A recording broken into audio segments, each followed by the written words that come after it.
अस्सलामुअलैकुम एवरीवन, कैसे हैं आप सब। आज रमज़ान का पहला दिन है और आज से मैं आप सबके लिए डेली व्लॉग लेकर आऊँगा पूरे 30 दिन। और अगर आप नए हो चैनल पर तो सब्सक्राइब कर लो। हर रमज़ान स्पेशल होता है लेकिन पहला रोज़ा हमेशा इमोशनल होता है। रमज़ान सिर्फ रोज़ा रखने का नाम नहीं, ये सब्र, शुक्र और अपने रब के करीब होने का महीना है। सबसे पहले तो मैं सहरी टाइम उठ चुका था और फैमिली के साथ सहरी की, और फिर फजर की अजान शुरू हो चुकी थी। फिर भाई ने और मैंने फजर की नमाज पढ़ी। और सिर्फ व्लॉग ही नहीं, आज से हम रोज कुरान पाक का एक पारा भी पढ़ेंगे। पापा के साथ थोड़ा वक्त गुजारा और भाई भी स्कूल से आ गया है। कपड़े चेंज किए और फिर इसके बाद तो भाई फोन यूज करने लग गया। और इसके बाद जोहर की अजानें शुरू हो गई थी। हम दोनों भाई गए मस्जिद नमाज पढ़ने। जब बाइक पर निकले रोड पे तो बहुत ही ज्यादा रश था। सब लोग अपने अपने काम के लिए निकले हुए हैं। हम पहुंच गए मोहल्ले के करीब मस्जिद में। जोहर की नमाज पढ़ी। नमाज पढ़ने के बाद हम चले गए घर। फिर मैंने घर आकर दुरूद शरीफ की तस्बीह की और फिर इसके बाद मैं घर के टेरेस के पास आ गया था। बाहर आकर देखा तो इतनी ज्यादा धूप निकली हुई थी और इतनी गर्मी भी नहीं थी। बस मौसम ना अच्छा ही था,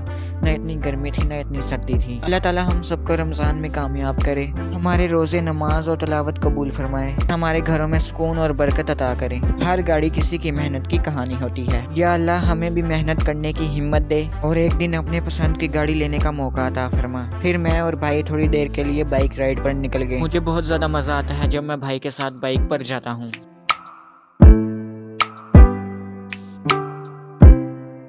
ये रावलपिंडी की गलियों में बहुत ही ज़्यादा चौड़ाइयाँ होती हैं। ये देखो यार, किस तरह इस तरफ मुड़ना होता है तो कितनी ज़्यादा चौड़ाई है, और नीचे बहुत ज़्यादा गली उतर रही थी। ऐसी जगहों पर बाइक पर जाना बहुत ही ज़्यादा मुश्किल हो जाता है और टायर फिसलने का बहुत ही ज़्यादा डर रहता है।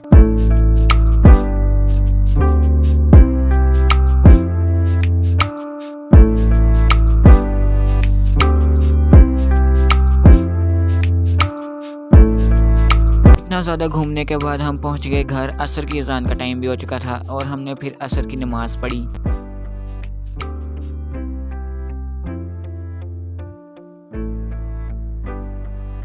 और अब बस अफ्तारी को थोड़ा ही टाइम रह चुका है, लेकिन मेरे भाई की बस हो गई। भाई को रोज़ा लगने लग गया था और वो लेटा हुआ था।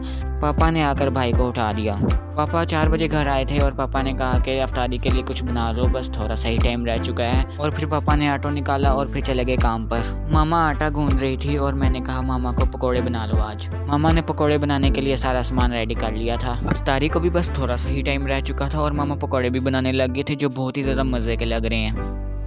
और फिर अफ्तारी का टाइम हो चुका था। अफ्तारी करने के बाद नमाज पढ़ी। नमाज पढ़ने के बाद हम गए बाजार दही लेने के लिए, जो हमें सहरी में काम आना था। और यहाँ से बिस्कुट भी लिए चाय के लिए। रमज़ान का पहला दिन ख़त्म हुआ। इंशाल्लाह हमें यह महीना बेहतर इंसान बनाए। रमज़ान मुबारक, दुआओं में याद रखना।